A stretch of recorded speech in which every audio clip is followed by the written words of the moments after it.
இன்னைக்கு நம்முடைய செய்தியின் தலைப்பு ஆராதனையை தடுக்கும் சாத்தான். ஆராதனையை தடுக்கும் சாத்தான். ஆராதனைக்கு வர்றவங்களை சாத்தான் எப்படியெல்லாம் தடுக்கிறான் என்பது வேதத்தில் நிழலாட்டமாக பார்வோனுடைய காலத்தில் நடந்துச்சு. பைபிள் என்ன சொல்லுதுன்னா 1 கொரிந்தியர் 10:11 அந்த பார்வோனுடைய காலத்தில் இஸ்ரவேல் மக்களுக்கு என்னென்ன நடந்துச்சோ அதெல்லாம் உலகத்தின் முடிவு காலங்களில் இருக்கிற நமக்கு எச்சரிப்புண்டாகும்படியாய் எழுதப்பட்டிருக்குது அப்படின்னு இருக்குது.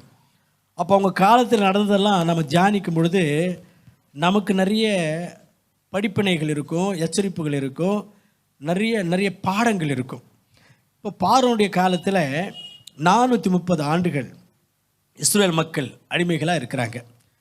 அப்போ ஆண்டவர் மோசே ஆரோனை தெரிந்து கொண்டு அவங்களை அனுப்பி என்னுடைய மக்களை விடுதலையாக்கி கொண்டு வாங்க, இவங்க என்னை ஆராதனை செய்யணும் என்று ஆண்டவர் மோசேயும் ஆரோனோடையும் பேசி அவர்களை ஆண்டவர் அனுப்பினார். அவங்க போனாங்க. பார்வோன் ராஜா, அதாவது அந்த எகிப்து தேசத்தை ஆளுகை செய்து கொண்டிருந்த ராஜா, அந்த ராஜாவினிடத்தில் போயிட்டு சொல்கிறாங்க, ஆண்டவர் எங்களை அனுப்பியிருக்கிறார். இந்த மக்களெல்லாம் இஸ்ரவேல் மக்கள் ஆண்டவருடைய மக்கள், இவங்களை எல்லாரையும் கூட்டிக்கிட்டு வர சொல்லி இவங்களுக்குன்னு வேற ஒரு தேசத்தை, வேற ஒரு நாட்டை ஆண்டவர் ஏற்பாடு பண்ணி வச்சுருக்காரு. அதை தர்றேன்னு சொல்லியிருக்காரு. அங்கே இவங்களை கூட்டிகிட்டு வரணும், இவங்களை அங்கே கூட்டின்னு போகணும் அப்படின்னு பார்வோன் ராஜா கிட்ட போய் சொல்கிறாங்க. பார்வோன் ராஜாவுக்கு பெரிய கோபம் வந்துச்சு. ஏன்னு சொன்னால் இஸ்ரவேல் மக்கள் அந்த இடத்துல அடிமைகளாக இருந்து நிறைய வேலைகளை செய்கிறாங்க. அங்கே எல்லா விதமான வேலைகள், கடினமான உழைப்பு, கடினமான வேலைகள் எல்லாம் அவங்க செய்துட்டு இருக்கிறாங்க. அடிமைகளாக இருக்கிறதுனால கடினமாக அவங்கக்கிட்ட வேலை வாங்குகிறாங்க.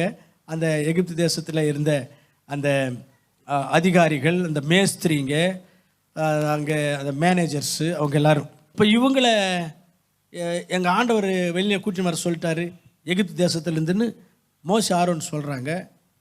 இவங்க கூட அனுப்பிட்டாக்க நம்முடைய வேலைகளை என்ன ஆகிறது அப்படின்ட்டு கோபப்படுறாரு. அப்போது ஆண்டவர் 10 விதமான வாதைகளை அனுப்புகிறார் அந்த எகிப்து நாட்டுக்குள்ளே, அந்த எகிப்து தேசத்துக்குள்ளே 10 விதமான வாதைகள். அந்த வாதைகளுடைய தாக்கத்திற்கு சமாளிக்க முடியாமல் பார்வோன் ராஜா இஸ்ரவேல் மக்களை அனுப்பிட்டார். அதுக்கப்புறம் ஆண்டவர் அவங்களை வழி நடத்தி வந்தார், கானான்கிற தேசத்தில் கொண்டு வந்து சேர்த்தார். இது விஷயம். இதில் ஆராதனைக்கு வர்றவங்களை பிசாசு எப்படி தடுக்கிறான் என்கிற லெசன் இங்கே இருக்குது. இப்போ இந்த ஆரோனும் மோசேவும் போயிட்டு கர்த்தரை ஆராதிக்கும்படிக்கு இந்த மக்களை ஆண்டவர் அழைத்து கொண்டு வர சொன்னார், அதனால் நீங்கள் அனுப்பிவிட வேண்டும் அப்படின்னு அவங்க கேட்குறாங்க. யாத்திராகம் 5ஆம் அதிகாரம் 1ஆம் வசனத்தில் வாசிக்கிறீங்களா? சீக்கிரமாக வாசிங்க. மோசேயும் ஆரோனும் பார்வோனிடத்தில் போய், எனக்கு பண்டிகை கொண்டாடும்படி என் ஜனங்களை போகவிட வேண்டும் என்று நான் சொன்னேன்னு சொல்லுன்றார் ஆண்டவர். இப்போ அவங்க போய் சொல்கிறாங்க, இந்த ஜனங்கள் கர்த்தருடைய ஜனங்கள், இவங்க வந்து ஆண்டவரை ஆராதனை செய்யணும், பூஜை செய்யணும், பண்டிகை செய்யணும், இவங்களை போக விட சொல்கிறார் ஆண்டவர் அப்படின்னு இவங்க போய் சொன்னால் அவர் கோபப்பட்டு என்ன பண்ணிட்டாரு, இவ்வளோ இதுவாக உங்களுக்கு வேலை அதிகப்படுத்தினாதான் நீங்கள் பேச்சு கேட்பீங்க அப்படின்ட்டு என்ன பண்ணுறாரு, இந்த அதிகாரிகளை கூப்பிட்டு சொல்கிறாரு. யார்? இஸ்ரேல் மக்கள் மேலே அந்த அதிகாரிங்க இருந்தாங்கல்ல, சூப்பர்வைசர்ஸ், அவங்கள கூப்பிட்டு இவங்களுக்கெல்லாம் இதுக்கு முன்னே கொடுத்த வேலையை விட நிறைய வேலை கொடுங்க, டைமே இருக்கக்கூடாது இவங்களுக்கு அப்படின்னு அங்கே சொல்கிறார் பார்வோன் ராஜா. அந்த வசனத்தை வாசிக்கலாம் பாருங்கள். யாத்திராகமம் 5:9. அந்த மனிதர் மேல் முன்னிலும் அதிகமான வேலையை சுமத்துங்கள், கஷ்டப்படட்டும். அவங்க என்ன சொல்கிறாரு அந்த பார்வோன் ராஜா, முன்னிலும் அதிகமான வேலை கொடுங்க, நல்ல வேலை செய்யணும், நேரமே இருக்கக்கூடாது. இன்னும் புரியும்படி சொல்லணுன்னா அவங்கள பிஸி ஆக்கி விட்ருங்க, அவங்கள பிஸி ஆக்கிடுங்க அப்படின்ட்டு பார்வோன் ராஜா சொல்கிறார். இந்த அதிகாரிகள் என்ன பண்ணிட்டாங்க, நிறைய வேலைகளை கொடுத்தாங்க. இப்படி அவங்க ஆண்டவர் ஆராதிக்கிறதுக்கு போக முடியாதபடிக்கு பார்வோன் ராஜா தடுத்துட்டார். இப்போ சாத்தான் அதே தான் நமக்கு பண்ணிட்டு இருக்கிறான். நமக்கும் நம்முடைய வாழ்க்கையிலேயும் சாத்தான் இதை தான் பண்ணிட்டு இருக்கிறான். நம்ம என்ன பண்ணிட்டான், பிஸி ஆக்கி விட்டுட்டான். என்ன பண்ணிட்டான், பிஸி ஆக்கிட்டான்.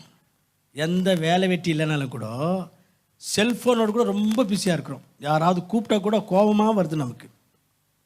அந்த அளவுக்கு செல்ஃபோனோட, நண்பர்களோட, குடும்பத்தில் அந்த வேலை இந்த வேலைன்னு சொல்லிட்டு இப்படியாக பல வகையில் சாத்தானவன் நம்ம பிஸி ஆக்கிட்டான். அதனால் நம்ம என்ன சொல்கிறோம், சர்ச்சுக்கு வர்றதுக்கே டைம் இல்லைங்க, ரொம்ப பிஸி ஆகிட்டேன், சர்ச்சுக்கு வர்றது ரொம்ப கஷ்டமாக இருக்குது, டைம் இல்லை, பிஸி பிஸி பிஸின்னு சொல்கிறோம். எனக்கு நேரமே இல்லை, எனக்கு நேரமே இல்லை அப்படின்னு சொல்கிறோம். பிசாசு அந்த மாதிரிலாம் பண்ணுறான். அருமையான கற்றுப்பிள்ளைகளே, இப்படியெல்லாம் சொல்லக்கூடாது. நாம் இந்த நேரத்துக்கு இந்த வேலை செய்யணும், இந்த நேரத்துக்கு இந்த வேலை செய்யணும், இந்த நேரத்துக்கு இந்த வேலை செய்யணும், இந்த வேலையை அவங்க கையில் கொடுத்தா அவங்க செஞ்சு முடிச்சிருவாங்க, இதை நாளைக்கு பண்ணலாம், இந்த வேலையை கொஞ்சம் முன்னாடியே பண்ணிடலாம், அப்படியெல்லாம் பிளான் பண்ணி நம்முடைய நேரத்தை மெயின்டைன் பண்ணி டைம் மேனேஜ்மெண்ட் பண்ணி நம்ம ஆண்டுடைய ஆலயத்துக்கு வரணும்னு நினச்சா வர முடியுமா, வர முடியாதா சொல்லுங்கள்? மனசு இருந்தால் மார்க்கம் இருக்குது, வரணும். ஆனால் நாம் அந்த வேலை இருக்குது, இந்த வேலை இருக்குது, அங்கே போகணும், இங்கே போகணும், அங்கே செய்யணும், இங்கே செய்யணும்னு சொல்லிட்டு, அது செய்யணும் இது செய்யணும்னு சொல்லிட்டு, அங்கே வேலை இருக்குது இங்கே வேலை இருக்குதுன்னு சொல்லிட்டு, அங்கே சொந்தக்காரர்கிட்ட போகணும், இங்கே நண்பர்கள்கிட்ட போகணும், இங்கே திருமணத்துக்கு போகணும் அப்படின்னு பிஸி ஆகிடுறோம். நாம் பிஸி ஆகிட்டோன்னு சொன்னால் நம்மளை பிஸியாக்கி விட்டுற, நம்மளை யார் பிஸியாக்கி விட்றாங்கன்னா சாத்தான் தான் பிஸியாக்கி விட்றான். இதை நாம் யோசிக்கணும். என்னடா தேவையில்லாததுக்கெல்லாம் நம்ம அங்கேன்னு போயிட்டு டைமெல்லாம் வேஸ்ட் பண்ணுறோமே, பிஸியாக இருக்கிறோமே, ஆண்டோடைய ஆலயத்துக்கு போக முடியல, ஆண்டோடைய ஊழியத்துக்கு போக முடியல அப்படிலாம் யோசிக்கவே மாட்டேன்றோம். பிஸி பிஸி பிஸின்னு வருதே வழியாக நம்ம வாயில் வார்த்தை. என்ன போகணும் சர்ச்சுக்கு, என்ன பிஸியெல்லாம் எப்போவே தான் இருக்குது அந்த வேலைங்கெல்லாம், அதெல்லாம் ஓரம் கட்டிட்டு போகணும் ஆண்டுடைய ஆலயத்துக்கு அப்படியெல்லாம் நம்ம யோசிக்கிறது இல்லை. சாத்தான் அந்த அளவுக்கு நம்மளை வஞ்சிக்கிறான், மோசம் பண்ணுறான். அதனால் இங்கே பைபிளில் ஈசாக்கு அவருக்கு மேரேஜ் சீசனில் கூட ஆண்டவரோடு தனிமையாக ஜெபம் பண்ணி கொண்டிருந்தார், தியானம் பண்ணி கொண்டிருந்தார் அப்படின்னு இருக்குது. ஆதியாகமம் 24:63 அவருக்கு மேரேஜ் சீசனில் கடவுளோடு கூட நேரத்தை செலவிட்டு கொண்டிருந்தாராம்.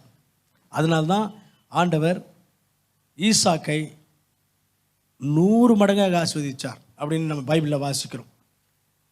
ஆதியாகமம் 26ஆம் அதிகாரத்தில் 12 - 14 வரைக்கும் வாசித்தால் ஆண்டவர் ஈசாக்கை 100 மடங்கு ஆசீர்வதிச்சிருக்கிறார். காரணம், அவர் ஆண்டவருக்கு நேரத்தை ஒதுக்கி கொடுத்தார். எல்லா சீசனாக இருக்கட்டும், அது எந்த சீசனாக இருக்கட்டும், அது எந்த சூழ்நிலையாக இருக்கட்டும், ஆண்டவரோடு நேரத்தை செலவிடணும், ஆண்டவரோடு நான் ஜெபம் பண்ணணும், தியானம் பண்ணணும் என்கிற ஒரு தீர்மானத்தோடு இருந்தார். அதனால் சாத்தன் உங்களை பிஸின்னு சொல்லிட்டு ஏமாத்துறான். உண்மையிலே நீங்கள் ஒன்றும் பிஸி இல்லை. நீங்கள் என்ன மு க ஸ்டாலின் இல்லை, நரேந்திர மோடி இல்லை, அந்த அளவுக்கெல்லாம் உங்களுக்கு ஒன்றும் பிஸி இல்லை. நீங்கள் தான் சும்மாவே பிஸின்னு சொல்கிறீங்க. சாத்தான் உங்களை சொல்ல வைக்கிறான். நீங்கள் நினச்சிங்கன்னா எல்லாத்தையும் அந்த நேரத்தில் எது முடிக்கணும் அதை முடிச்சுட்டு ஈஸியாக ஆலயத்துக்கு வர முடியும், ஆராதனைக்கு வர முடியும், ஊழியத்துக்கு வர முடியும், எல்லாம் செய்ய முடியும். ஆமென். அதனால் நீங்கள் சூழ்நிலை எதுவாக இருந்தாலும் ஆண்டுடைய ஆலயத்துக்கு போகணும், ஊழியத்துக்கு போகணும், இப்படியெல்லாம் தீர்மானம் எடுத்து நடந்து கொள்ளுங்கள். ஈசாக்கை ஆசீர்வதித்த தேவன் உங்களையும் ஆசீர்வதிப்பார். சரி, அப்புறம் இவங்க வர்றாங்க. மறுபடியும் ஆரோனும் மோசேயும் என்னங்க மகாராஜா அனுப்ப போகிறீங்களா இல்லையா அப்படின்னு கேட்குறாங்க. அவர் அனுப்ப முடியாதுன்றார். அதுக்கப்புறம் ஆண்டவர் வாதைகள் அனுப்புகிறார். முதல்ல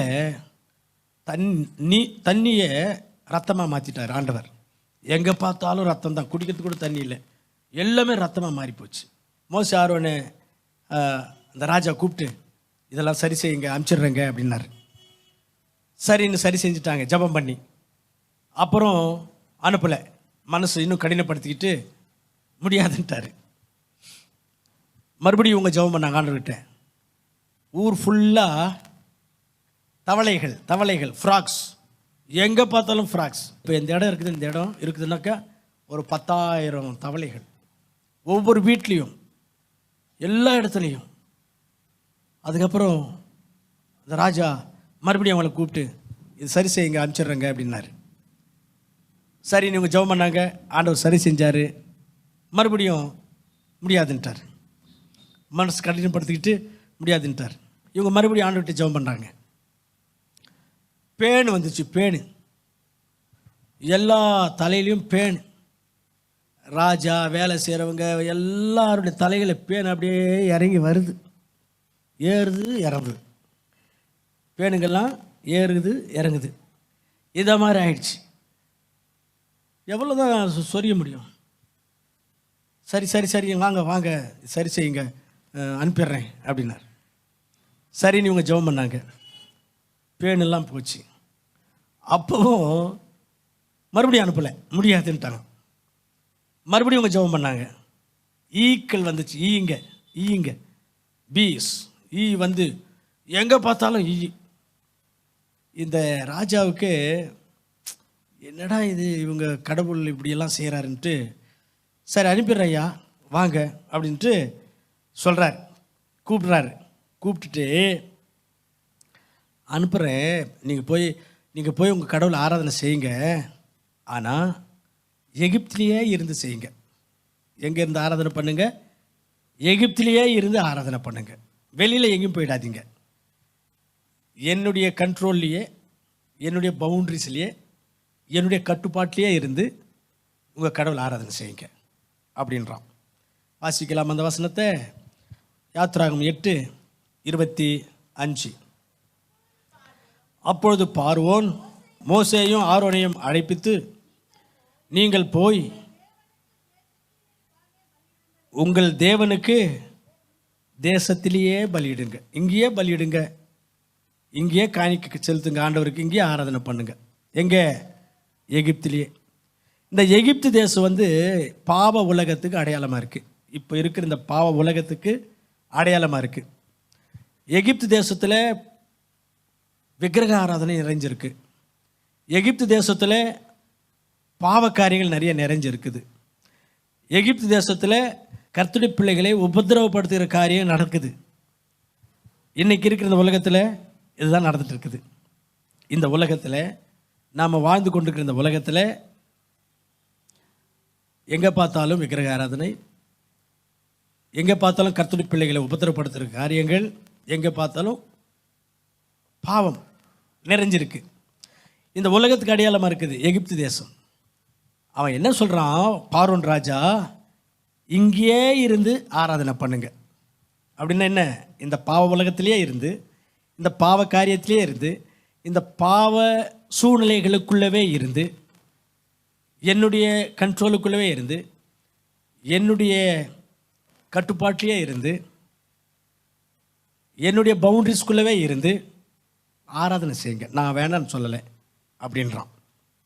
அதுதான் இன்றைக்கும் பிசாசானவன் ஆண்டுடைய ஆலயத்துக்கு ஆராதனை செய்கிறதுக்கு வர்றவங்களுக்கு பேசுகிறான். என்ன பேசுகிறான்? நீ ஆராதனை செய், சர்ச்சுக்கு போயிட்டு, நான் வேண்டான்னு சொல்லலை, ஆனால் என்னுடைய கண்ட்ரோல்லேருந்து வெளியில் போயிடாத, என்னுடைய எல்லைகளிலிருந்து வெளியில் போயிடாத, என்னுடைய கட்டுப்பாட்டிலேருந்து வெளியில் போயிடாத, என்னுடைய சூழ்நிலையிலிருந்து வெளியில் போயிடாத, என்னுடைய கண்ட்ரோலில் இருந்து என்ன வேணால் செய், இந்த உலகத்திலேயே இருந்து செய், எகிப்திலே இருந்து ஆராதனை செய்ய சொல்லி பார்வோன் ராஜா சொன்ன மாதிரி இந்த உலகத்திலேயே இருந்து என்ன வேணால் செய். இந்த உலகத்தில் என்ன இருக்குது? 1 யோவான் 2:16 சொல்லப்பட்டிருக்குது, இந்த உலகத்தில் கண்களின் இச்சை இருக்குது, மாம்சத்தின் இச்சை இருக்குது, பெருமையாய் வாழ வேண்டும் என்கிற ஒரு பெருமையின் சிந்தை இருக்குது, இதெல்லாம் இந்த உலகத்தில் இருக்குது அப்படின்னு நாங்கள் வாசிக்கிறோம். இப்போ சாத்தான் இந்த உலகத்திலேயே இருந்து உங்கள் கடவுளை நீங்கள் ஆராதனை பண்ணிக்கலாம், எனக்கு ஒன்றும் ஆட்சேபம் இல்லைன்னு சொல்கிறான்னா என்ன அர்த்தம்? உன் கண்களின் நிச்சயம் இருக்கட்டும், நீ என்னென்ன சினிமா பார்க்கணுமோ பாரு, என்னென்ன சீரியல் பார்க்குறியோ பாரு, என்னென்ன பாவ காட்சிகளை பார்க்குறியோ பாரு, என்ன வேணாலும் பாரு, கண்கள் நிச்சயோட வாழு, மாம்சத்தின் நிச்சயோட வாழு, மாம்சத்தின் நிச்சயோட வாழு, அனுபவி. பெருமையாய் வாழணும் அப்படின்னு சொல்லி நீ என்னென்னமோ முயற்சிகளை பண்ணி, தில்லுமுள்ளு பண்ணி, ஏமாத்துற வேலை பண்ணி, திருடுற வேலை பண்ணி, அயோக்கியமான வேலைகளை பண்ணி என்னென்னமோ செய்கிறிய, கண்டினியூ பண்ணு, அதெல்லாம் பண்ணு. ஆனால் போ, ஆண்டவர் ஆராதிக்கிறதுக்கு போயிட்டு வா, நான் ஒன்றும் வேணாம் சொல்லலை. ஆனால் இந்த உலகத்துக்குள்ளேயே இரு. உலகத்தில் நீ இரு, இந்த உலகம் உன் உள்ளத்துக்குள்ளே இருக்கட்டும். இதுதான் பிசாசான நிறைய பேருடைய செவிகளில் பேசுகிறான். அதே மாதிரி தான் நிறைய பேர் வாழ்ந்துட்டு இருக்கிறாங்க. நிறைய பேர் சர்ச்சுக்கு சும்மா வந்துன்னு போயிருக்கிறாங்க. ஆனால் உலகத்தில் இருக்கிற எல்லா பாவங்களையும் செய்கிறாங்க, சர்ச்சுக்கும் வர்றாங்க. சாத்தான் அந்த மாதிரி அவங்களுக்குள்ளே பேசி அவங்கள அவனுடைய கண்ட்ரோல்லையே, அவனுடைய கட்டுப்பாட்டிலேயே அவன் வச்சு வழி நடத்தி கொண்டிருக்கிறான். அருமையான கர்த்தர் பிள்ளைகளே, நாம் அந்த மாதிரிலாம் வாழ்ந்தோமானால் நமக்கு ரொம்ப நஷ்டமும் ரொம்ப கஷ்டமும் வரும். நான் நிறைய பேர் அதை மாதிரி பார்த்துருக்கிறேன். அதனால் நாம் ஆண்டவருடைய பிள்ளைகளாக எவ்வளோ சீக்கிரம் மாற முடியுமோ மாறி ஆண்டவருடைய பிள்ளைகளாய் நாம் வந்துட்டோம்னு சொன்னால் நம்முடைய வாழ்க்கை மிகவும் ஆசீர்வாதமாக இருக்கும். நாம் இந்த பாவமான உலகத்திலிருந்து நம்மை பிரித்து கொண்டு கடவுளை உண்மையாக ஆராதனை செய்கிறவங்களாக இருந்தால் கர்த்தர் நம்மை ஆஸ்வதிப்பார். இந்த சாத்தான் சொல்கிற மாதிரியெல்லாம் நம்ம நடந்துக்கக்கூடாது. பார்வோன் ராஜா அது மாதிரி சொல்கிறோம், நீங்கள் இங்கேயே இருங்க, ஆராதனை செய்யுங்க. அதே மாதிரி தான் சாத்தான் நமக்கும் சொல்கிறான், நீங்கள் இந்த பாவ வாழ்க்கையிலே இருங்க, சர்ச்சுக்கும் போயின்னு வந்துன்னு இருங்க, ஆராதனை பண்ணுங்க அப்படின்னு சொல்கிறான். அது மாதிரிலாம் இருக்கக்கூடாது. இது மூணாவதாக. அதுக்கப்புறம் என்ன பண்ணுறாங்க, இவன் இங்கேயே ஆராதனை பண்ணுங்கன்னு சொல்லிட்டானா பார்வோன் ராஜா. இவங்க ஒத்துக்கலை. மோசே, ஆரோன் அவங்க 2 பேர் தான் லீடர்ஸு. அவங்க போயிட்டு பார்வோன் ராஜா கிட்டே பேசுகிறாங்க. பேசிட்டு இதெல்லாம் முடியாதுங்க, எங்கள் ஆண்டவர் 3 நாள் பயணம் பண்ணால் எவ்வளோ டிஸ்டன்ஸ் போக முடியுமோ அவ்வளோ தொலைவில் நாங்கள் போய் கடவுளை ஆராதிக்கணும், அதனால் எங்களை அனுப்பிடுங்க அப்படின்னு கேட்குறாங்க. கேட்கும்போது அந்த ராஜா, சரி இதுக்கு ஒத்துக்கலை இல்லையா, இதுக்கு இவங்க ஒத்துக்கலை இல்லை, அப்புறம் என்ன சொல்கிறான், ரொம்ப தூரம் போயிடாதீங்க, ரொம்ப தூரம் போயிடாதீங்க அப்படின்னு சொல்கிறான். யாத்ராகமம் 8:28. அப்பொழுது பார்வோன், நீங்கள் உங்கள் தேவனாகிய கர்த்தருக்கு வனாந்தரத்திலே பலியிடும்படிக்கு நான் உங்களை போக விடுவேன், ஆனாலும் நீங்கள் அதிக தூரம் போக வேண்டாம் அப்படின்னு சொல்கிறான். சரி போங்க, ரொம்ப தூரம் போகாதீங்க, போனோமா வந்தமான்னு இருக்கணும், அந்த மாதிரி கிட்டே போங்க, தூரம் போயிடாதீங்க. இந்த தூரம் என்கிற வார்த்தைக்கு ஆழம் என்கிற ஒரு அர்த்தம் இருக்குது. தூரம் என்கிற வார்த்தைக்கு ஆழம் என்கிற ஒரு அர்த்தம் இருக்குது. ரொம்ப தூரம் போயிடாதீங்க அப்படின்னு பார்வோன் சொல்கிறான். சாத்தான் இன்னைக்கு உள்ள கிறிஸ்டியன்ஸ்க்கு என்ன சொல்கிறான், ரொம்ப டீப்பாக போயிடாதீங்க, சர்ச்சுக்கு போங்க, போனோமா வந்தமான்னு இருங்க. இந்த பார்வோன் தானே சொல்கிறான், ரொம்ப தூரம் போயிடாதீங்க, போனோமா வந்தோமா அப்படி போங்க, ரொம்ப டீப்பாக போயிடாதீங்க அப்படின்னு சாத்தான் கூட இன்றைக்கி கிறிஸ்தவங்களுக்கு சொல்கிறான். நீங்கள் போங்க, ரொம்ப டீப்பாக போயிடாதீங்க, போகணுமா வந்தோமான்னு இருங்க. நீங்கள் ஆராதனை பண்ணுறதுக்கு போங்க, சர்ச்சுக்கு போங்க, ஞானசனம் எடுத்துடாதீங்க. ஒரு சில பேருக்கு பிசாசு சொல்கிறது, ஒரு சில பேருக்கு சாத்தான் சொல்கிறது. அதனால தான் அவங்க ஞானசனம் எடுக்க மாட்டேன்றாங்க. நீங்கள் போங்க வாங்க, ரொம்ப தூரம் ரொம்ப டீப்பாக போயிடாதீங்க, ஊழியங்களுக்கெல்லாம் போயிடாதீங்க, ஊழியங்களுக்கெல்லாம் போயிடாதீங்க, போனோமா வந்தோமான்னு இரு, ரொம்ப டீப்பாக போயிடாது. சாத்தான் சில பேருக்கு சொல்கிறான். அந்த சாத்தான் பேச்சை கேட்டுன்னு இவங்க கூட ஞானஸ்நானம் எடுக்க மாட்டேன்றாங்க, ஊழியத்துக்கும் போக மாட்டேன்றாங்க, ப்ரேயருக்கும் வர மாட்டேன்றாங்க, எதுக்கும் போக மாட்டேன். காரணம், சாத்தான் இந்த பார்வோன் சொன்ன மாதிரி சொல்லிட்டு இருக்கிறான் இவங்களுக்கு, ரொம்ப டீப்பாக போயிடாது தம்பி, போகணுமா வந்தோமான்னு இரு, ரொம்ப டீப்பாக போயிடாது, போகணுமா வந்தோமா இரு. ரொம்ப டீப்பாக போயிட்டு அங்கே ரொம்ப டீப் ஆகிட்டேன்னு வச்சுங்களேன், உன்னை ஊழியத்துக்குன்னு கூட்டின்னு போவாங்க, சபையில் அந்த வேலை இந்த வேலை இருக்குதுன்னு சொல்லி உங்களை வேலை செய்ய வைப்பாங்க. அதனால் அப்படிலாம் இருக்கக்கூடாது. யார் சொல்கிற ஐடியா இதெல்லாம் சொல்லுங்கள்? சாத்தான் சொல்கிற ஐடியா. அதனால தான் நிறைய பேர் அந்த ஞாயிற்றுக்கிழமை வந்துட்டு போகிறாங்க.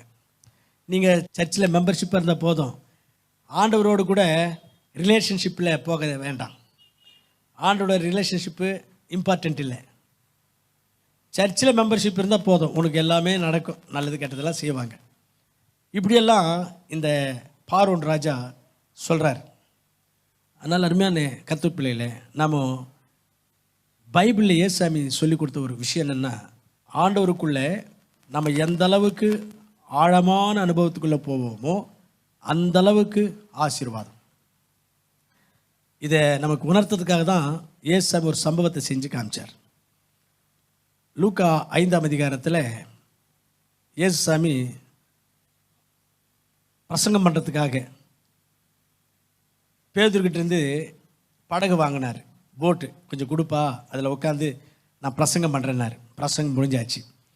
முடிஞ்ச பிறகு ஏசாமி சொன்னார் பேதுருவை பார்த்து, இப்போது இந்த படகை கொஞ்சம் டீப்பாக, அதாவது ஆழமான இடத்துக்கு தள்ளி வலையை போடு, மீன் கிடைக்கும் அப்படின்னார். அப்போ பேதுரு சொன்னார், ஐயா நைட்டெல்லாம் நாங்கள் ட்ரை பண்ணோம், ஒன்றுமே கிடைக்கல. இது மீன் பிடிக்கிற நேரம் இல்லை, மீன் இப்போல்லாம் கிடைக்காது அப்படின்ட்டு, ஆயினும் நீங்கள் சொன்னதுனால நாங்கள் போடுறோம் அப்படின்னு போட்டார். அதுக்கப்புறம் என்னாச்சுங்க, வலை கிழிஞ்சு போகிற அளவுக்கு மீன்கள் அதில் சிக்கிடுச்சு. அதுபோல் கொஞ்சம் ஆழமான இடங்களுக்கு ஆண்டவர் நம்ம போக சொல்கிறாரே, நம்முடைய வாழ்க்கை கொஞ்சம் ஆழமாக போயிட்டா நம்ம வாழ்க்கை ஆசீர்வாதமாக இருக்கும். நாம் பட்டும் படாமல் இருக்கிறோம், அப்படி லேசாக போயின்னு வந்துன்னு இருக்கிறோம், போனோமா வந்தமான்னு இருக்கிறோம். எந்த விதமான ஒரு இன்வால்மெண்ட் இல்லை, எந்த விதமான ஊழிய பாரம் இல்லை, எந்த விதமான ஆண்டவரோடு கூட நெருங்கி வாழ்கிற அனுபவம் இல்லை. இதனால் நமக்கு நிறைய நஷ்டங்கள், நிறைய பிரச்சனைகள். நமக்கு ஆண்டவர் பேரில் அவ்வளோ பிடிப்பில்லை என்பதை பிசாசும் கவனிக்கிறான், சாத்தானும் கவனிச்சுட்டு, இவங்களுக்கு ஆண்டவர் பேரில் ஒரு பிடிப்பு வரல, ஆண்டவருக்குள்ளே நம்ம இன்னும் கொஞ்சம் வளரணும், இன்னும் கொஞ்சம் டீப்பாக வேதத்தை கற்றுக்கொள்ளணும், ஜபத்திலையும் ஊழியத்திலையும் நாம் வளரணும் என்கிற சிந்தை இவங்களுக்குள்ள இன்னும் வரல என்பதை பிசாசானவன் பார்த்து கொண்டு இருப்பான். பைபிள் படி நான் சொல்கிறேன், பிசாசானவன் அவங்களுடைய இருதயங்களை பார்த்து கொண்டே இருப்பான்னு சொல்லி மத்தேயு 12ஆம் அதிகாரத்தில் இருக்குது. நம்முடைய இருதயங்களை அவன் கவனிக்கிறான். உங்களுக்கு அந்த கடவுள் மேலே பிடிப்பில்லாததை பார்த்துட்டு அவன் உனக்குள்ளே வாசம் பண்ணுவான் அப்படின்னு ஏசாமி சொல்கிறார். அந்த இடத்துல உனக்குள்ளே வாசம் பண்ணி உன்னை அழிச்சிருவான். அவனுடைய ப்ரோக்ராமே அதுதான். யோவான் 10:10 பிசாசுடைய ப்ரோக்ராமை பற்றி ஏசாமி சொல்கிறார். அவன் நம்மை கொல்லவும் அழிக்கவுமே இந்த உலகத்துக்கு வந்திருக்கிறானா. அப்போ உன்னை அழிச்சிருவான், முடிஞ்சால் உன்னை சாகடிச்சிருவான், கொண்டுடுவான். அதனால் அருமையான கர்த்தர் பிள்ளைகளே, கொஞ்சம் கொஞ்சமாக ஆண்டவரோடு கூட ஆழமான ஒரு அனுபவத்துக்குள்ளே வந்தால், பேதுரு தன்னுடைய படகை ஆழமான இடங்களுக்கு தள்ளின பொழுது அவருக்கு ஆண்டவர் காண்பித்த ஆசீர்வாதங்களைப் போலவே உங்களுடைய வாழ்க்கையிலேயும் ஆசீர்வாதங்களினால் நிரப்பி ஆசீர்வாதங்களை காண்பிப்பார். சரி, அடுத்ததாக இவங்க அவர்கிட்ட பார்வோன் ராஜாக்கிட்ட பேசும்போது அவன் சொல்கிறான், நீங்கள் ரொம்ப தூரம் போகாதீங்க அப்படின்னு சொல்கிறான். இவங்க இல்லைங்க, நாங்கள் ரொம்ப தூரம் போகணும், இங்கே நாங்கள்லாம் ஆராதிக்க முடியாது, உன்னுடைய எல்லைகளில் உன்னுடைய கண்ட்ரோலெல்லாம் ஆராதிக்க முடியாது. 3 நாள் பயணம் பண்ணால் எவ்வளோ தூரம் போக முடியுமோ அவ்வளோ தூரத்தில் போய் தான் நாங்கள் ஆராதனை பண்ணணும் அப்படின்னு இவங்க சொல்கிறாங்க. சொன்னால் முடியாது, அனுப்ப மாட்டேன்னு சொல்கிறான் பார்வோன் ராஜா. அப்போது மறுபடியும் ஆண்டவர் வாதைகள் அனுப்புகிறார். என்ன வாதைகள் அனுப்புனாருன்னு பார்த்தீங்கன்னு சொன்னால், எல்லாருக்கும் கொப்பளம் வர மாதிரி பண்ணிட்டார். அந்த தேசத்தில், எகிப்து தேசத்திலேருந்து எல்லாருக்குமே ஃபுல்லாக கொப்பளங்கள் வந்துருச்சு. யாத்திராகம் 9:10 இருக்குது. அதுக்கப்புறம் கல் மழை பெய்கிற மாதிரி பண்ணார். பெரிய பெரிய கல்லுகளை அதாவது ஐஸ் கட்டி மாதிரி டமா டமா டமான்னு ஓயாமல் பேஞ்சுன்னு இருந்துச்சு. அதே அதிகாரத்தில் 24ஆம் வசனத்தில் அது இருக்குது. இதெல்லாம் பார்த்துட்டு மறுபடியும் இந்த பார்வோன் ராஜா சரி அவங்கள கூப்பிட்டு, சரி அனுப்பிடுறேன், வாங்க இதை சரி செய்யுங்க அப்படின்னு கேட்டான். சரி இவங்க ஜெபம் பண்ணாங்க, அது நின்று போச்சு. நின்று போன பிறகு பார்வோன் ராஜா சொல்கிறாரு, சரி அனுப்புகிறேன், வனாந்தரத்துக்கு அனுப்புகிறேன், ஆம்பளைங்க மட்டும் போங்க, பொம்பளைங்களை கூட்டின்னு போகாதீங்க, பசங்களை கூட்டின்னு போகாதீங்க, பசங்களை கூட்டின்னு போகாதீங்க, பொம்பளைங்களை கூட்டின்னு போகாதீங்க. உங்கள் வீட்டில் இருக்கிற பெண்களையும் பிள்ளைகளையும். இன்றைக்கி அதே தான் பிசாசு நமக்கு சொல்கிறதா தான். என்னென்னு, நீ போ சர்ச்சுக்கு, அவங்க வர்றதுக்கு இஷ்டம் இல்லையா, விட்டுரு. அதனால தான் சில பேர் அவ்வளோ வீட்டில் உள்ளவங்களை அவ்வளோ கண்டுக்கிறது இல்லை. வரலன்னாக்கா, ஏன் வரமாட்டேன், மற்றதுக்கெல்லாம் போவியா, நடவு அப்படின்லாம் பேச மாட்டேன்றாங்க. ஏன் வரமாட்டேன், நான் வரலப்போ, சரி இரு நான் போகிறேன் அப்படின்ட்டு. சரி நான் வர்றதுக்குள்ளே இந்த கறி ரெடி பண்ணி வை அப்படின்னு சொல்லிட்டு வந்துடுறது. பசங்க காலேஜுக்கு ஸ்கூலுக்கு போகலனாக்கா அப்படிலாம் நம்ம விடுறதில்ல. போராடுறோம், அவங்ககிட்ட மல்லு கட்டுறோம், சத்தம் போடுறோம், அடிக்கிறோம், திட்டுறோம். ஆனால் சர்ச்சுக்கு வரலனாக்கா நாம் அவ்வளோ பெருசாக அதை எடுத்துக்கிறது இல்லை, பெருசாக அதுக்கு ரியாக்ஷன் காமிக்கிறது இல்லை. எதுக்கு வரமாட்டேன், ஏன் வரமாட்டேன் அப்படின்லாம் சொல்கிறதில்ல. அருமையான கத்துப்பிள்ளைகள், நம்ம எல்லாரும் குடும்பமாய் கடவுளுடைய ஆலயத்துக்கு வந்து கர்த்தருடைய சன்னிதானத்தில் மகிழ்ந்து இருக்கணும் அப்படின்னு ஆண்டவர் எதிர்பார்க்குறாராம்.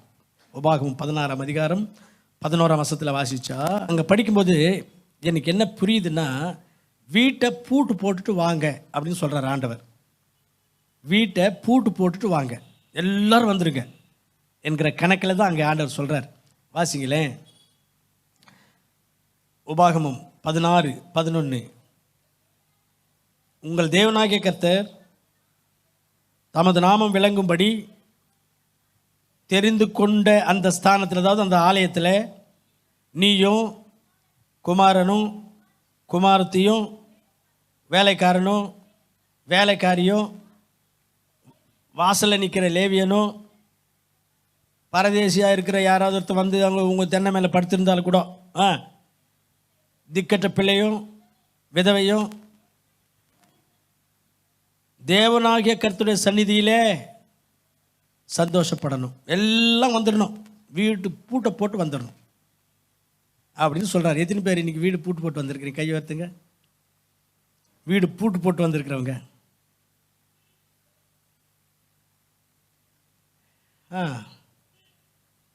கையை இருக்கு. வீட்டில் கொஞ்சம் பேர் விட்டுட்டு வந்துட்டோன்ற கையை உயர்த்துங்க. வீட்டில் கொஞ்சம் பேர் விட்டுட்டு வந்துட்டோம், யூக்கில் தான் இருக்கிறீங்க, பரவாயில்ல.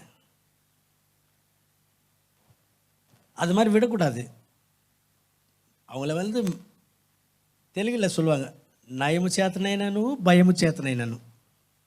நயము చేతనైనను பயமு சேத்தனன் அப்படின்னாக்கா, மொல்லமாக பேசி கொஞ்சம் அவங்கள கெஞ்சி கொஞ்சம் தாழ்மையாக பேசியாவது கூட்டின்னு வாங்க, இல்லைன்னா கோபப்பட்டாவது மிரட்டியாவது பயமுறுத்தியாவது கூட்டின்னு வாங்க. எப்படி ஆகிலும் கூட்டின்னு வரணும் அப்படின்னு ஆண்டவர் எதிர்பார்க்குறார். நீங்கள் நினச்சா கூட்டின்னு வரலாம், நீங்கள் நினச்சா கூட்டின்னு வரலாம். நீ டெய்லி கூட்டின்னு இருக்கிறனாக்கா என்றைக்கோ ஒரு நாள் பெரிய ரோதனையாக இருக்குது, வா போகலாம் அப்படியாவது வருவாங்க.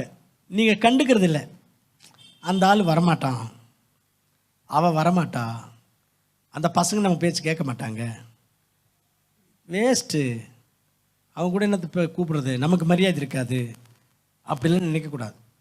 நாம் பேசுகிறது பேசணும், சொல்கிறது சொல்லணும், கூப்பிடுறது கூப்பிடணும். எப்படி ஆகிலும் அவங்கள ஆண்டோடைய ஆலயத்துக்கு கூட்டின்னு வர்றதுக்கு, ஆண்டோடைய ரட்சிப்புக்குள்ளே வழி நடத்துறதுக்கு யார் முயற்சி பண்ணுவாங்களோ அவங்க தான் உண்மையான பக்திமான்கள், அவங்க தான் உண்மையான விசுவாசிகள் அப்படின்னு பைபிளில் இருக்குது. எபிரேயருக்கு நிருபம் 11ஆம் அதிகாரம், எபிரேயருக்கு நிருபம் 11ஆம் அதிகாரம் 7ஆம் வசனத்தில் நோவாவை குறித்து என்ன இருக்குதுனாக்கா, விசுவாசமுள்ளவனாகி விசுவாசத்தினாலே நோவா ஆண்டவரிடத்தில் பயபக்தி உள்ளவனாக தன்னுடைய குடும்பத்தை ரட்சித்துக் கொள்வதற்கு பேழையை உண்டு பண்ணினான். எது? விசுவாசமும் ஆண்டவரிடத்தில் பயபக்தியும் உள்ள அந்த நோவா தன் குடும்பத்தை ரட்சிப்புக்குள்ளே வழிநடத்துவதற்கு அங்கே வேலை செய்கிறார், கிரியை செய்கிறார். அப்போது உண்மையான பயபக்தியும் விசுவாசம் கடவுள் மேலே நமக்கு இருந்தால் அவங்களுக்காக ஜபம் பண்ணணும், அவங்களுக்காக ஆண்டவரிடத்தில் கண்ணீர் சிந்தணும், அவளை எப்படியாகிலும் கெஞ்சி மன்றாடி அல்லது பயமுறுத்தியாவது மிரட்டியாவது எப்படியாகிலும் தேவனுடைய ஆலயத்துக்கு கூட்டின்னு வர்றதுக்கு முயற்சி பண்ணணும். இனிமேல் அந்த மாதிரி நீங்கள் முயற்சி பண்ணுங்க, அது நிறைவேறும். ஆண்டவர் கிரியை செய்வார். ஆகவே பிசாசானவன் நீங்கள் மட்டும் போங்க, மற்றவங்களை விட்டுருங்க அப்படின்னு அந்த அன்றைக்கி பார்வோன் சொன்ன மாதிரி உங்கள் காதில் சொன்னால் அதை நீங்கள் கேட்டுறாதீங்க. நீங்கள் ஜெபம் பண்ணுங்க, நீங்கள் முயற்சி பண்ணுங்க, கர்த்தர் அனுப்புவார் உங்கள் கூட, உங்கள் வீட்டில் உள்ளவங்களையும். கடைசியாக நீங்கள் மட்டும் போங்கன்னு சொன்னான் அந்த பார்வோன் ராஜா. இவங்க ஒத்துக்கலை. இல்லை, நாங்கள் எல்லாம் போவோம், எங்கள் ஆடு மாடு, எங்கள் ஜனங்க, பெண்கள், பிள்ளைகள் எல்லாம் நாங்கள் போகணும் அப்படின்றாங்க. அப்போது அவர் ஒத்துக்கலை, அவர் பார்வோன் ராஜா. அதுக்கப்புறம் என்ன ஆகுதுன்னா, எல்லா வீட்லேயும் இருக்கிற தலைச்சம் பிள்ளைகள் செத்து போகும்படி பண்ணிட்டார் ஆண்டவர். என்ன பண்ணிட்டார், எல்லா வீட்லேயும் தலைச்சான் பிள்ளை யார் இருந்தாங்களோ எல்லா வீட்லேயும் சாவு. அந்த அந்த பார்வோன் ராஜாவுடைய பையன் கூட செத்து போயிட்டான். எல்லா வீட்லேயும் சாவுங்க, தேசத்திலே சாவு. அதுக்கப்புறம் அவரால் தாக்கு பிடிக்க முடியல. அதனால் இந்த பார்வோன் ராஜா இவங்களை கூட்டின்னு போங்க, எல்லாரையும் கூட்டின்னு போங்க. ஆனால் இது உன் பிள்ளைகளையும் கூட்டின்னு போங்க, நீங்களும் போங்க, உங்கள் மனைவி எல்லாரும் கூட்டின்னு போங்க. ஆனால் வெறும் கையோடு போங்க, எதுவும் எடுத்துன்னு போகக்கூடாது. இங்கேருந்து என்ன எடுத்துன்னு போகக்கூடாது, ஆடு மாடு எதையும் ஓட்டின்னு போகக்கூடாது அப்படின்றோம். வாசிங்க 24 வசனம் 10ஆம் அதிகாரத்தில், யாத்திராகம் 10:24. அப்பொழுது பார்வோன் மோசேயை அழைத்து, நீங்கள் போய் கர்த்தருக்கு ஆராதனை பண்ணுங்க, உங்கள் ஆடுகளும் மாடுகள் மாத்திரம் நிறுத்தப்பட வேண்டும், ஆடு மாடெல்லாம் ஓட்டின்னு போகக்கூடாது, நீங்கள் மட்டும் போங்க. இவங்க என்ன, ஆடு மாடுகள் கொண்டு போய் ஆண்டவருக்கு பலி செலுத்தி ஆராதனை செய்யணும் அப்படின்னு இவங்களுக்கு வாஞ்சை, இவங்களுக்கு ஆசை. ஆண்டவருக்கு அந்த காலத்தில் ஆராதனைனாவே பலி செலுத்தி தான் ஆராதனை பண்ணுவாங்க. இந்த காலத்தில் நம்ம ஸ்தோத்திரம் பண்ணுறோம், அது ஆராதனை பண்ணுறோம். அந்த காலத்தில் ஆடு மாடுகளை ஆண்டவருக்கு பலி செலுத்தி தான் ஆராதனை பண்ணுவாங்க. இவன் என்ன சொல்கிறான், பார்வோன் ராஜா, நீங்கள் போங்க, ஆனால் ஆடு மாடுகளை ஓட்டின்னு போகாதீங்க. அப்படின்னா வெறும் கையோடு போங்க, ஆண்டவரை ஆராதனை பண்ணாதீங்க. அதனால தான் இன்றைக்கி கூட சர்ச்சில் கூட சில பேர் ஆராதனை நேரத்தில் கூட ஆராதனை பண்ண மாட்டாங்க. வாய் திறந்து ஆராதனை கூட பண்ண மாட்டாங்க, அப்படியே இருப்பாங்க. பிசாசின் பிள்ளைகள், பிசாசு சொல்கிறான் ஆராதனை பண்ணாதே அப்படின்னு, அதனால தான் அப்படியே இருப்பாங்க, ஆராதனை பண்ண மாட்டாங்க. ஒருத்தர் இருக்கிறாங்க நம்ம சர்ச்சில், ஆராதனை நேரத்தில் கண்ணே மூட மாட்டாங்க. இன்றைக்கும் சர்ச்சுக்கு வந்து தான் இருக்கிறாங்க. ஆராதனை நேரத்தில் கண்ணே மூட மாட்டாங்க, அப்படியே பார்த்துருப்பாங்க, எல்லாரையும் பார்த்துருப்பாங்க. ஒரு 20 வருஷமாக வராங்க சர்ச்சுக்கு. சாத்தான் சொல்கிற ஐடியா அதெல்லாம், சாத்தான் சொல்ல பேச்சுக்கு இவங்க கீழ்ப்படுகிறாங்க. ஆண்டவர் ஆராதனை பண்ணுறதுக்கு விட மாட்டேன்றான் இவன். ஆடு மாடுகளை கொண்டு போகாதீங்க, வெறும் கையோடு போங்க, ஆண்டவருக்கு எதுவும் ஆஃபரிங்ஸ் எல்லாம் செலுத்தாதீங்க அப்படின்றான். அருமையான கருத்துப்பிள்ளையில் இன்றைக்கி நாம் கூட ஆண்டவருக்கு ஆராதனை பண்ணுறதில்ல, ஆண்டவருக்கு ஆஃபரிங்ஸ் செலுத்துறதில்ல அப்படின்னு சொன்னால் பிசாசு சொல்கிற வார்த்தைகளை நம்ம கேட்குறோன்னு அர்த்தம். இது நமக்கு ரொம்ப நஷ்டத்தை தான் கொண்டு வரும். பைபிளில் பார்க்கும்போது ஆண்டவருக்கு நம்முடைய பொருளாலையும் நம்முடைய எல்லா விதமான ஒரு வசனம் வாசிங்க, ஜெபம் பண்ணி முடிச்சிடலாம். நீதிமொழிகள் 3ஆம் அதிகாரம் 9-10. ஆண்டவருக்கு பலி செலுத்துகிறது, காணிக்கை கொடுக்கறத பற்றி அங்கே இருக்குது. உன் பொருளாலும் எல்லா விளைவின் முதல் பலனாலும் கர்த்தரை கனம் பண்ணி, அப்பொழுது உன்னுடைய களஞ்சியங்கள் பூரணமாய் நிரம்பும், உங்களுடைய ஆலயங்களில் திராட்சசம் புரண்டோடும். அப்போது ஆண்டவருக்கு நீங்கள் பலிகளை செலுத்தி ஆஃபரிங் செலுத்தி ஆராதனை செய்யும் பொழுது ஆண்டவர் உங்களை பூர்ணமாக ஆஸ்வதிப்பார் அப்படின்னு வாசிக்கிறோம். அதனால் பார்வோன் சொன்னது போல் இவங்க கேட்கல, நாங்கள் ஆடு மாடுகள்லாம் ஓட்டின்னு போவோம், ஆண்டவருக்கு பலி செலுத்துவோம் அப்படின்னாங்க. அது போல் நாமளும் கூட சாத்தான் சொல்கிற வார்த்தைகளுக்கெல்லாம் கீழ்ப்படியாமல் வேத வசனங்களின்படி நடந்து கொள்ள கர்த்தர் கிருபை செய்வாராக.